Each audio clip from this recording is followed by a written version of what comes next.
North Karachi में शहरी का फिल्मी अंदाज में डाकुओं से मुकाबला हुआ। खुशकिस्मती से मुकाबले में शहरी महफूज रहा, जबकि डाकू भी फरार हो गए। नाकाम वारदात और मुकाबले की वीडियो सामने आ गई। न्यू कराची में मोटरसाइकिल सवार मुलजिमान ने शहरी को लूट लिया। पुलिस की मुख्तलिफ कार्रवाइयों में 2 डकैत हलाक जबकि 5 को गिरफ्तार कर लिया गया।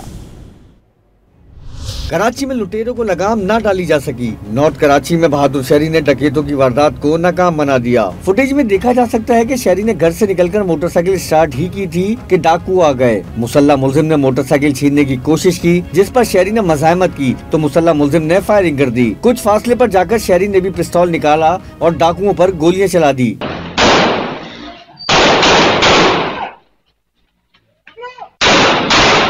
शहरी डाकुओं पर गोली चलाते हुए ताक़ुब में कुछ दूर तक भागा, लेकिन मुलजिमान फरार हो गए। खुशकिस्मती से मुकाबले में शहरी महफूज रहा। न्यू कराची सेक्टर 5M में गली में मोटरसाइकिल सवार मुलजिमान ने शहरी को लूट लिया। सीसीटीवी फुटेज में मुलजिमान को वारदात करते हुए देखा जा सकता है। उधर कोरंग के अल्लाहवाला टाउन में 44 लाख रुपए से ज्यादा की डकैती में मुलव्विस 5 मुलजिमान को पुलिस ने गिरफ्तार कर लिया। मुलजिमान की गिरफ्तारी सीसीटीवी फुटेज की मदद से अमल में आई। लियारी में भी मुबैना पुलिस मुकाबले के दौरान 2 डाकू मारे गए। पुलिस के मुताबिक हलाक डकैतों से असलहा, छीने गए मोबाइल फोन और मोटरसाइकिल भी मिली।